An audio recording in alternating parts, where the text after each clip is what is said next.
Hey everybody, we're going to be looking at Reconstruction. So let's first look at the essay prompt, and we'll move on to the first learning objective.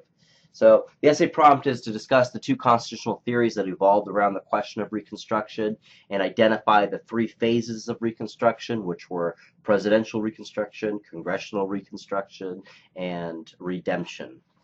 And then show how congressional Reconstruction was a reaction to presidential construction. And then finally describe the Compromise of 1877 and its effects on reestablishing white supremacy in the United States.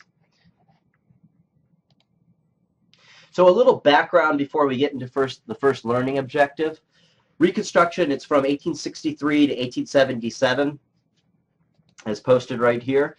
And it is just the process that developed following the Civil War, reconstructing physically the South from the destruction of the war. And then there was an attempt, and this is mainly what we're going to be looking at this lecture, there was an attempt to reconcile racial differences, that is, to create a biracial, equitable society in the South. This was mainly the charge of congressional Reconstruction. We'll look at that more in detail. So following this, here's basically the map of the Civil War right here. So following the Civil War was divided up the country into basically two parts. You had the United States of America, as seen up here in blue, in light blue, and then denoted on this pink borderline right here, you have the Confederate States of America, which was the seceded states from the Union. Now, a big part of three individuals that we want to be keenly aware of when we're looking at Reconstruction is, of course, Abraham Lincoln, the president during the Civil War and for the first part of Reconstruction until he's assassinated. His vice president, Andrew Johnson. And then some of their one of their chief rivals in Congress, a gentleman named Thaddeus Stevens, who would represent, along with Charles Sumner, the faction of what are known as radical Republicans. And radical Republicans truly, for the most part, believed that in order for this country to transcend its problems from the Civil War, African Americans were going to have to be brought out of second-class citizenship into full citizenship status. And so what we'll see is a huge conflict between the president, the executive, and Congress. At first between Lincoln and Thaddeus Stevens, and then most poignantly between Andrew Johnson and Thaddeus Stevens. So with that said, looking at the first learning objective, we want to look at the two constitutional theories that are revolved around the question of Reconstruction. So the Reconstruction had been the subject of discussion in the North since the beginning of the war, basically what to do with the South once this war is won. And as usual, the discussion took place on the plane of constitutional theory. So the constitutional controversy centered on 2 points. The first, were the states in or out of the Union when the rebellion was crushed? And the second question would be, who would control the Reconstruction process? The president, the executive branch, or Congress, the legislative branch?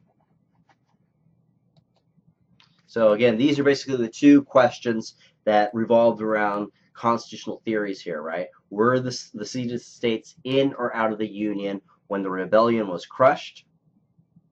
And the second question, who should control the Reconstruction process? The president or Congress? So for this learning objective, we're mainly going to look at the first question right here. And in the second learning objective, we'll get into the details of this question of who's going to control Reconstruction, the Reconstruction process.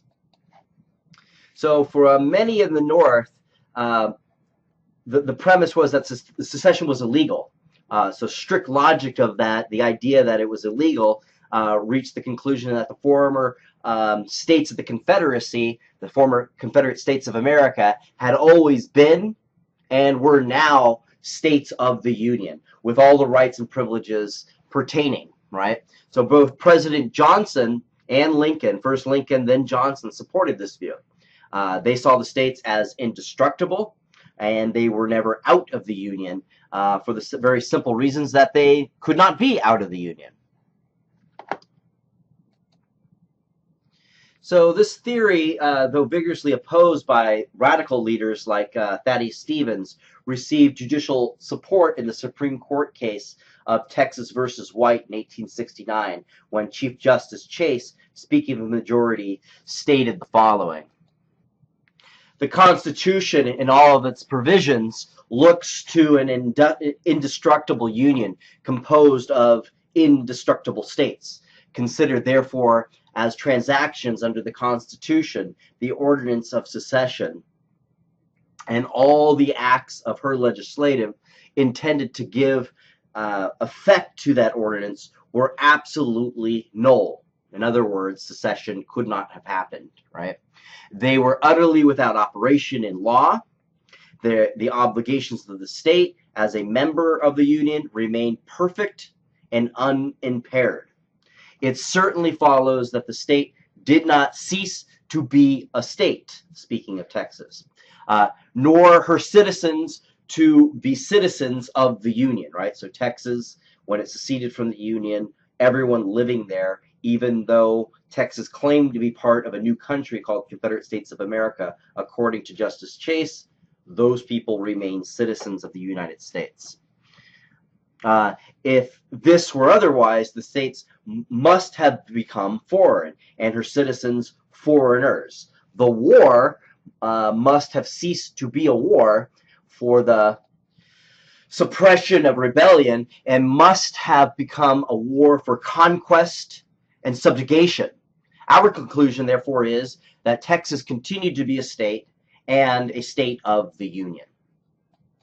So if, on the contrary to what Chase had decided, the South might consistently be treated as a conquered territory and without any legal rights that the Union was required to respect. And this is what Lincoln was terribly worried about, because it's typical after a civil war for the victor to take a pound of flesh because they're pissed off, right? Because they fought this nasty civil war. Lincoln wants to avoid that, because when that phenomena happens, what tends to happen is the losing side regroups sometime down the future, and another civil war occurs, or just a continuation of the Civil War occurs after some sort of stalling process, because this pound of flesh was taken, because they were treated as a conquered territory. Lincoln's trying to avoid that.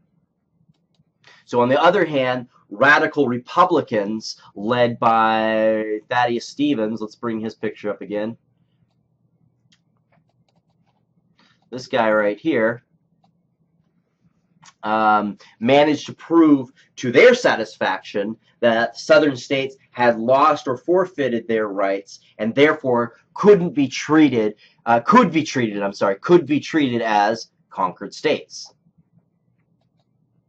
So because they're having these conversely and diametrically opposing views of what the Civil War meant and what it meant now that the South had lost, the question, this is going to lead to the second question: who's going to control the process of Reconstruction? The executive or Congress? Obviously, the president is going to feel as commander-in-chief. He's going to fulfill that promise, and the legislature, since legislatures like Thaddeus Stevens believe that the president is wrong, they're going to try to take over this process. And this is going to become a huge constitutional crisis that will really define the successes and the failures of Reconstruction. So we will touch on this kind of power grab in Learning Objective 2, that who's going to try to control it. We'll first look at presidential Reconstruction, and then we'll get to congressional Reconstruction. So see you there. Let me know if you have any questions about any of this content. Don't ever hesitate to ask. It's okay to be confused, just don't stay confused. So talk to you guys later.